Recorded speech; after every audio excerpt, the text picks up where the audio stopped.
Hello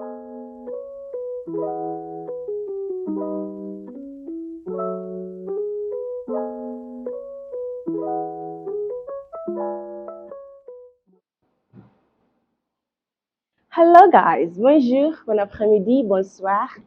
Whenever you're watching this, my name is Asana on this channel with the fiber art. If you're interested in fiber art, then you should consider subscribing.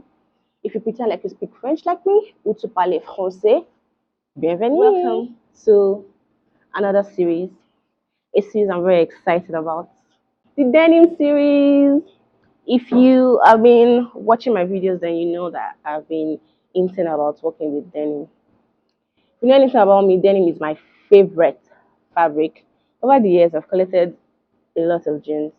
In 2020, I got a pair of 505 in amazing condition. It's no longer in amazing condition, and I'll get to it.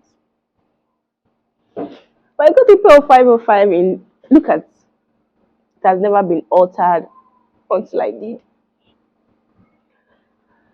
Whew, it has never been altered. Amazing condition, very long, so I can style this many different ways. It was perfect. The only thing is, in 2020, I had a smaller waist than I do right now, and so because I wanted it to fit my waist perfectly, I took it in. I know, I know. I took the waist in because it was what, 2-3 inches bigger than my waist. I could have used the belt. I could have used the belt. Not even a year later. I don't even think it was up to a year. And maybe I wore the jeans like 4 times. I gained weight. And so they no longer fit. So, for over a year, I've had this pair of jeans in my wardrobe. A reminder to use a belt. I could no longer fit it because I gained weight. So, hey, yeah. Just look at, I'm going to try it on for you guys so you can see. Look at, use a belt. Use a belt.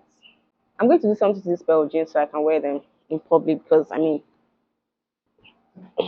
I saved the pocket. That's the only good thing I did. I saved the pockets. So I'm going to sew the pockets back. I'm going to pan you guys over so I can show you what I want to do. It's about making a backless raglan tee. But now I'm just thinking maybe not backless, but open back in this beautiful red. So if you're interested to watch me fix up this jeans, use a belt and make a backless, I keep saying backless, maybe it will be backless, but an open back raglan tee. I'm going to show you how to make an open back raglan tee. Then keep on watching. This color though, on my skin, with this blue, I have this pocket that I will be sewing back onto the jeans. My first idea is to have the pocket sewn like so that I have no open seam. Another alternative is to sew the pocket in like so. Have the frayed part of this jeans just peeking through. I think it might be like a design element. What do you guys think? I wish you guys can reply me in real time. I think this is what I would go for because this way I have like, I can sew the pocket down to the exact size this jeans was. Because having the pocket out like this without covering the belt loops would mean that I have to make it wider, and I don't want to do that. I'm sure this is going to disrupt the fit of these jeans.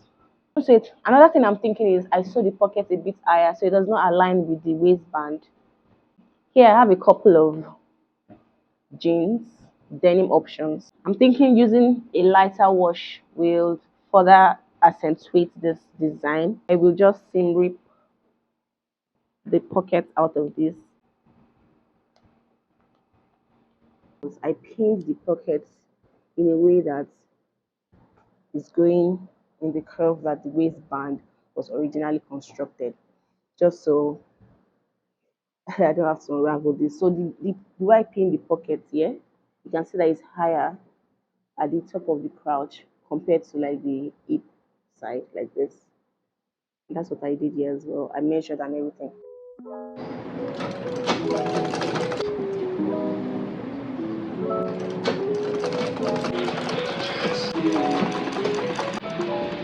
a little bit later. I stepped out to run some errands. I have completed the pants and they look like this. I'm going to try them on and insert a clip here, but this is what they look like. This is definitely going to be a conversation starter. Like, did you get this like this? What happened?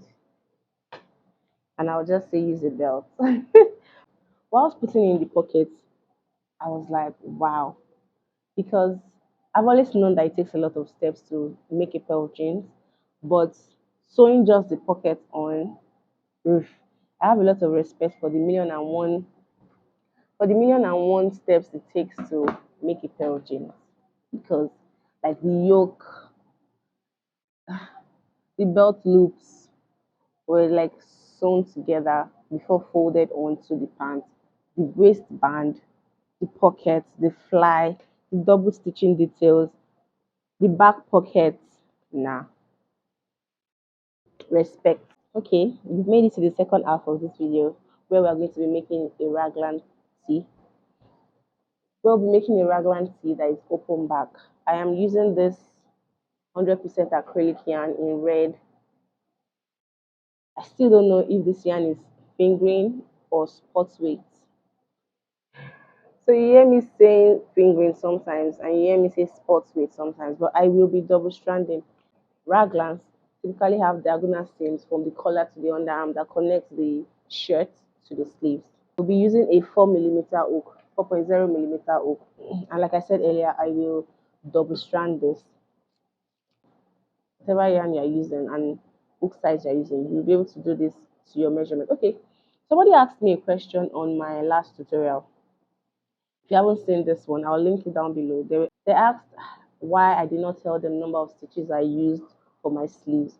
And I didn't say number of stitches. I replied them to tell them number of stitches. But in the video, I did not say the number of stitches because I want you guys to be able to make it to your size. I don't want to have to restrict you to a particular number because everybody is unique in like their body size. So I thought explaining the construction of the piece would do. So whenever I make a tutorial on you can tailor it to your size. Always, that's why I always say you have. I didn't even tell you what you need for this tutorial. Okay, let's start from the beginning. You will need yarn. I'm using 2 fingering weights, a 4mm hook. You need some tape measure and scissors. Like I was saying, I didn't say how many stitches I made because, or how many chains I made because I think everybody should be able to make their own garments to their size or to their preference. It might not even be your size. You might like your garment to fit more oversized or true to size, or even a little bit snug, regardless of how you like your garment to fit. The beauty of making your own clothes yourself is to be able to tailor it to fit your preference. I hope that makes sense. So now I'm going to make a chain that goes around my neck. I have 90 chains. I'm just going to add 20 more chains just to make it 110. I'm going to pick out 4 points on these chains where I'm going to be placing my increases, and I'll explain to you why I'm picking out specific points. Ordinarily, if you were making a regular raglan that is covered at the back, you just need to make the chains long enough to go over your head. So this will do, and then you join in the round. If you're making a regular raglan, you have to join in the round and make sure that it fits over your head. But I'm not joining in the round. I'm leaving it backless, so I'll be working back and forth. So I have my 4 stitch markers because I did say that you need 4 points, 2 in the front, 2 at the back, where you're going to be placing your increases so that your raglan can grow and accommodate your body, your entire body. So now these are the 110 chains I have made. I am deciding this is going to be the back that I'm going to leave open. I am deciding that I want to count 10 chains. 1, 2, 3, 4, 5, 6, 7, 8, 9, 10. I'm going to place 1 stitch marker here. And I'm going to count 10 on the other side as well. So these are the points where this last 10 and first 10 are the points where I'm just going to have my regular single crochet, double crochets. We're working with double crochets. I'll have my regular double crochets at this point. And so now I have to figure out, assuming this is the front of my top, I want to measure out or figure out where I like my increases to be at the front and at the back. Since I've marked 10 chains on both sides, I've marked this point off, and I have 90 chains left that I need to distribute between my front yoke and my sleeves. So I want the sleeves to be 20 chains from where my stitch marker is. So I'm going to count 20.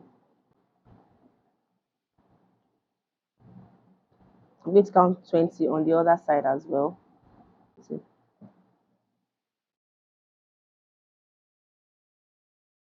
So now if we do quick math here, I have 20 chains here plus the original 10. So I have 30 on this side, and I have another 30 on this side. So I have marked off 60 of the 110 chains that I have. So what I have left in front is 50 chains. So this is how this top is going to fit on me. Like so. This is a try and error thing, by the way. I don't know if I mentioned that. So you can alter yours to for your seam to be wider or closer. So I have marked off all my points. Again, let me explain this quickly. This is the back. These two open ends at the back of the top. I'm going to be the back of the top. Everything will make sense as you go. I don't think you should crochet along. I think you should watch me do this, then you can start to make yours if you want to. So these are the back. These two pieces or two open ends are going to be at the back where we're going to lace it up. This is where our shoulder, our seam is going to grow from. It looks very small now, but we're going to be placing increases on these points, so our raglan can grow as we walk down.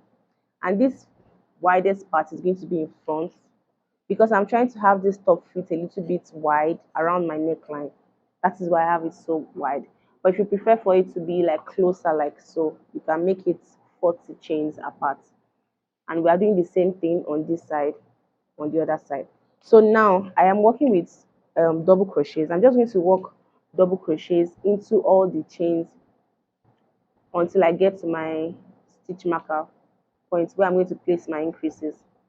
I'm going to place 3 increases in each of the chain space that I've marked off. So I'm going to chain an extra one and work my first double crochet into the third chain from the loop, from my hook rather.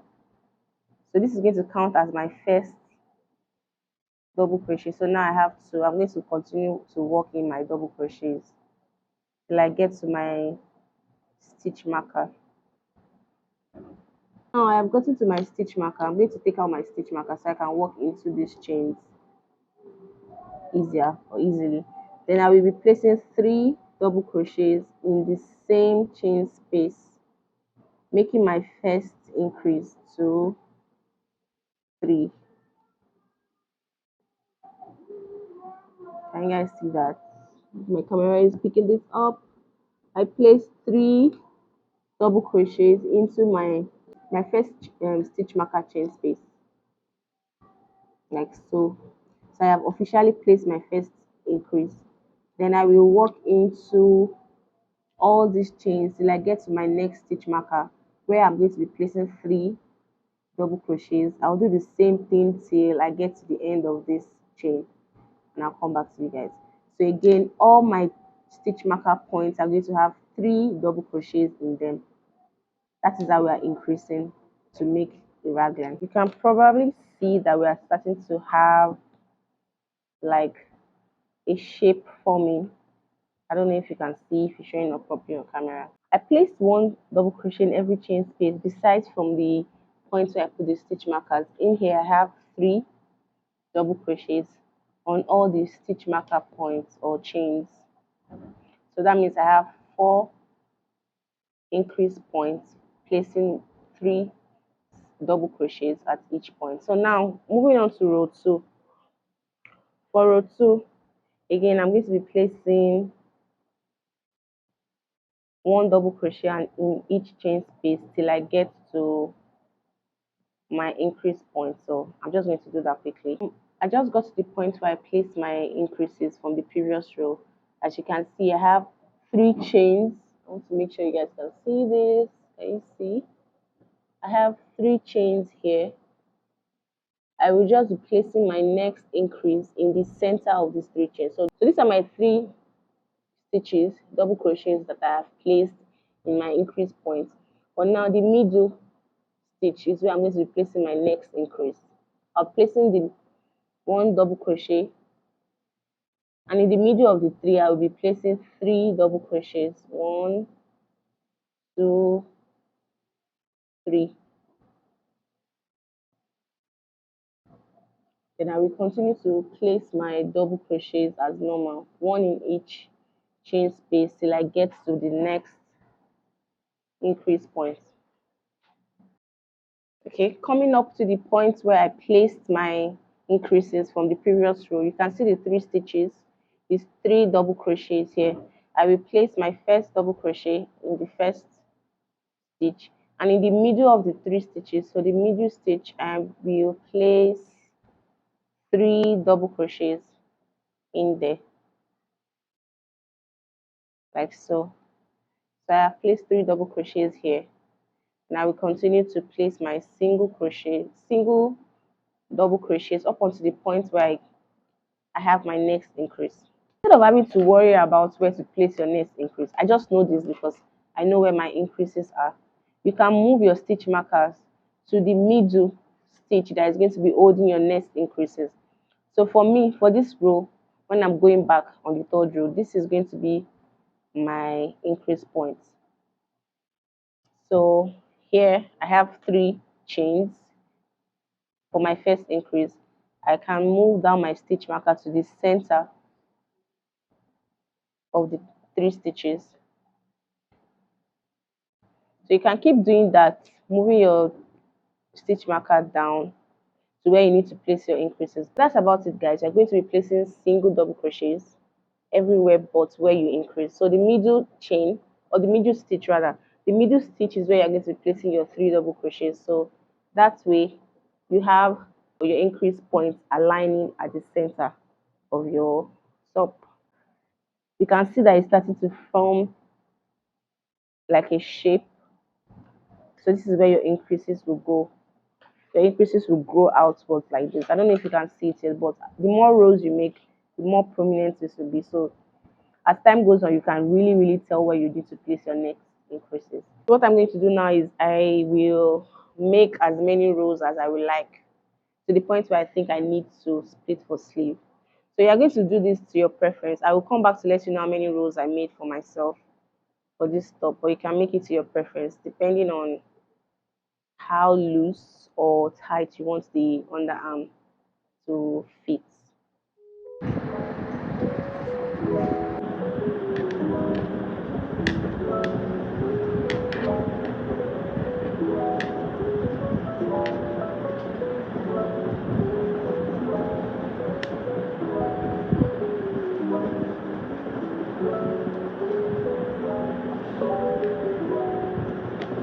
This is how far I've come with the top. It looks like this. You can see that the raglan shape is formed already. You can see here, you see the seams are going diagonally.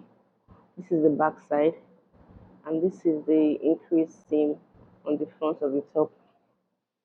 So it looks like this. The reason why the seam is very straight or perfectly straight is because I placed all my increases on the same middle stitch from the previous increase. It is not a high neck like a crew neck. It is going to fit somewhere like so. So I will not need to make the armhole depth as long as I normally would if I was making like a crew neck. So for me, making a crew neck top like this, I will need 9 inches for my armhole depth, just so I can have like a lot of room to move.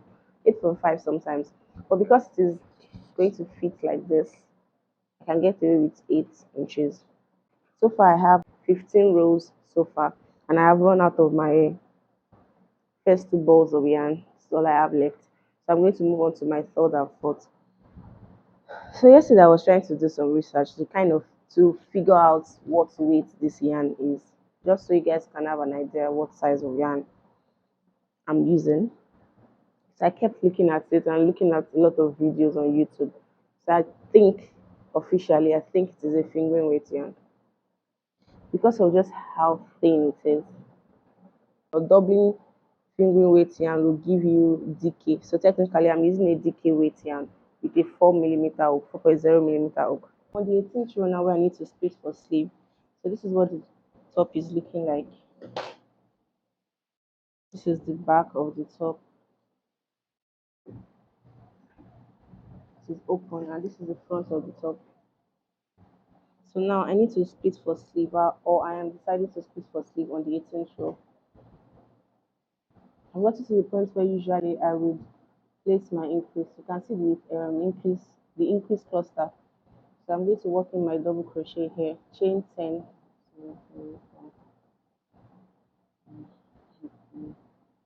I am deciding to chain 10 because I originally chained 20, but you can see that I unraveled it. But I decided that 20 will be too wide for me for the silhouette I'm going for. But if you like for your top to fit bigger, then you can chain as many as you want. But I'm deciding to chain 10 so I can have a true to size fit. So after I chain 10, I will yarn over and place my next double crochet in the next increase point. So this is where I chain 10 from, and this is my next increase point because I can see, or I know this is my next increase point because of the shape, the raglan shape that the increases are formed over time. So again, I will insert my hook. Make sure that my chains are not twisted. Please double check that your chains are not twisted. So my chains are not twisted now. I will hold the base of my hook just to prevent my chains from twisting. So I will hold it, yarn over once, and place my next double crochet in the next increase point here, which is the middle of the three chains or the three stitches cluster. So I'll place my next double crochet in here, and I'll start to work in my double crochets as normal, no more increases or decreases. So I'll continue to do this until I get to my next increase point, which is here in front of the top. So when I get to my next increase point, I will come back. Coming up to the point where I need to split for sleeve on the other end of the top. So again, this is the front of the top. This is one armhole and this is the next armhole. I'm just going to place double crochets in all the chain space. I keep saying chain space, all the stitch space. And I have my cluster, my increase cluster here of 3 double crochets. I'll work in my first double crochet in the first cluster, first chain from the cluster or first stitch from the cluster into the middle of the 3. I'm going to work my next double crochet. Then I'll chain 10. 6, 7, 8, 9, 10. I'll make sure my chains are straight. They are not twisted or anything. I'll yarn over and place my next double crochet at the next increase point, which is here. You can clearly tell where the next point is because it forms this triangular shape like so. So I will place it in the middle of the 3 stitches cluster here. So I have officially split for sleeve on both sides. So this is where my arm will go and this is the other sleeve. I will work into my stitch space as the normal, no increases and no decreases, just normal double crochets till I get to this row 19. I am coming up on my chains, so I will place 1 double crochet in each chain space. Again, no increases or decreases. I just place my double crochets in each chain space. Make sure you guys can see. I have 10 chain spaces, so I'll place 10 double crochets in each of the chain space.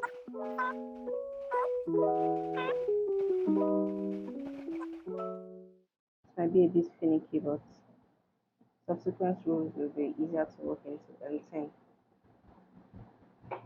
Now I will just work in double crochet as normal, 1 double crochet in each chain space. Again, no increases, no decreases until I get to my next chain space. I'll work my double crochets into these chain spaces as well, just 1 in each. and all the way to the end of the row. I will be doing this back and forth for as many rows as I want. If you want the top to be super cropped, you can stop at around here, but I want mine to be a bit longer. So I'll make a couple of rows. I'll come back and let you know how many rows I need. Then we can start to work on the sleeves and the other details that I want to put in it. So this is what the top is looking like. I just have it paired with the jeans that I fit in the beginning of this video. So I was playing around with this top last night. I was just like, oh, this is nice. Oh, by the way, I have 19 rows after I split for sleeve. So I was playing around with the top yesterday. I was like, oh, this is nice. How do I style this? And then, originally I was going to put like a tie at the bottom, another one in the middle, and one at the top. But I was thinking, what if I lay it like so? So it kind of forms a V back. I think that would be nice, right? And it just sparked an idea that I can even wear this top reversible, although a little bit risky, but reversible. So I told you this was risky, but if I crisscross it like this and have a tie, putting a tie here to look right, to sexy look. So I can wear this top reversible. I think that's what I'm going to do. I'll put a tie, two ties, one here, another one here, so I can tie this, and then I'll put buttons at the top, at the bottom rather, and it's going to fit like this at the front. This is so nice. This is so sexy. And the back will just look like this. And on these, I want a little bit more coverage on my bust area. I will just wear it the other way. I like it. Yeah, even like this is a look. If I had like a tie at the back, just tying this part at the back and here. Uh, I need help with this. And tying it at the middle like so, and at the top. It's going to be a look. You just need to fit a little bit more boxy. It's just like a relaxed top. Even this is I like this. I like this. I like the option of having this. This is what the top looks like now. It's forming this V shape because I've been tugging at it. So to round up the body of the top, I'm going to put in single crochets just so it doesn't stretch out too much. I might even, yes, let me switch to a 3.5 millimeter hook. So the edging, the single crochet edging can like hold the top together properly so it doesn't stretch out so much.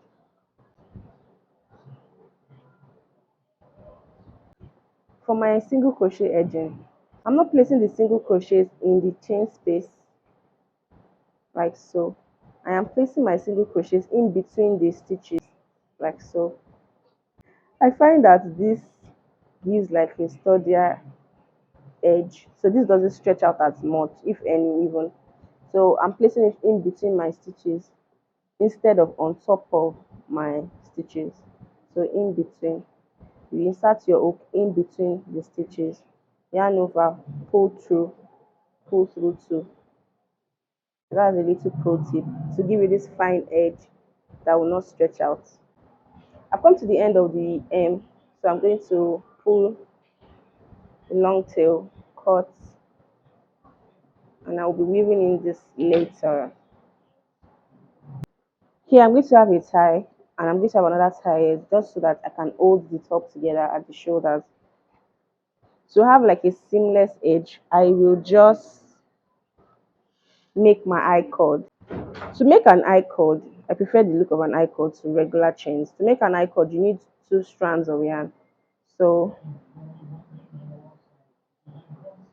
you tie a loop as usual. Loop. I have my yarn at the bottom and the other one at the top. For the yarn at the bottom, I wrap my hook underneath the yarn.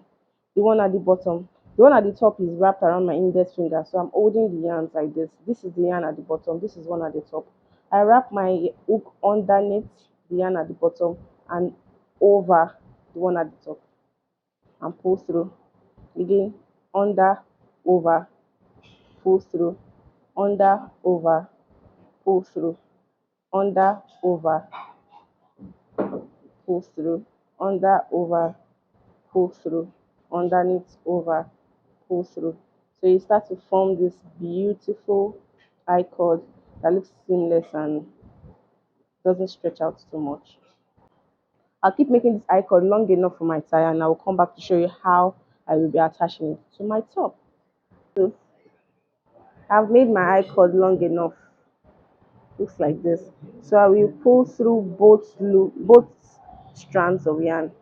Remember, we're working with one strand of yarn, but now I'm going to pull through both so I can insert this at the top of my top. So I'm going to insert this tie here at the top of my top. I'll yarn over, pull through, and slip stitch. So now I have securely attached the eye cord to the top of the top. For the reverse single crochet edging, all you are doing is placing your crochet hook backwards. You are pulling through, yarn over, pull through too. Again, you place your hook at the back, yarn over, pull through. You might feel weird at first, but as you go along, you get the hang of it. So I'm just placing my backwards. Again, this is my chain. I'm going to place my next reverse single crochet at the back like so.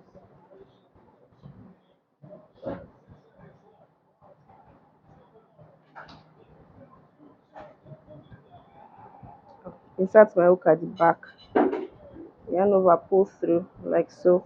Insert my hook at the back, yarn over, pull through. So it forms this edging. Insert your hook at the back, yarn over, pull through. You might feel weird at first, but as you work a few stitches, you get the hang of it and it will no longer feel weird. I will link a reverse crochet tutorial in the description down below if you need extra help with this. But yeah, this is what it will look like. I'm just going to do this all around the top till I get to the end of this top, and I'll show you how I'm going to start my eye cord at the end of the top. I've come to the other side of the top. As you can see, I've put in my reverse single crochets. Looks like this. So now I want to make another eye cord at the other end of the top so that I have a matching eye cord. I'll be weaving this strand later. This strand later. This is where the top started from. So I'll weave this in with a darning needle later. But to commence another eye cord, again, I will split my yarn into two. I'll have one at the bottom, one at the top. Then with the yarn at the bottom, I will go under and over with the yarn at the top. Under, over, under, over, pull through, under, over, then I will pull through, under, over. You always start with the yarn at the bottom and then pull through with the yarn at the top. So basically, you are going under and over. Then with the yarn that you loop over, you are pulling through. So I will make a eye cord long enough. So this is what the top is looking like. I have my two eye cords on both sides of the top. I will just weave this end in and the end at the bottom of the top as well. So I'm just going to weave this in, making sure I secure it.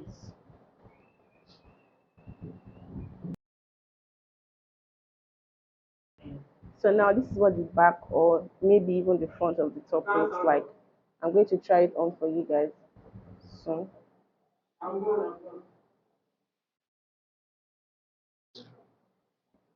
This is what it's going to look like when I tie it. Now I will just put in a button. I bought this button, first button they are called, that I will be sewing onto the bottom of the top. My regular darning needle will not go through the eye of this button, so I will use this needle and thread to sew on the buttons. I'm going to put one of the buttons here and the other one here, just so it's a bit more secure, crisscross like this. Okay guys, this is what the top fits like. I love it. I ended up having to put a button here just to all the girlies in. But I think if you have like smaller chest, you will not need a third button. If you have bigger chest, then you might need a fourth or a fifth. But yeah, this is what the top fits like. I love it so much. I just have it paired with the pair of 505s that I fixed at the beginning of this video. If you skip to the tutorial, no hard feelings. I hope this tutorial was helpful. But if you watched the entire thing, so you saw how I fixed my jeans. I like the jeans. It's like a relaxed fit. I like how it fits. It is really nice. Looks really nice with this top. I'm going to wear it backwards so you guys can see what that looks like as well. We've come to the end of this video. I hope it was helpful and entertaining for you guys. If you have any questions, leave them down below. I'll be happy to answer your questions. If you have not subscribed yet, please subscribe, like, and share because it will help me out a lot. And I will see you in the next one. Au revoir.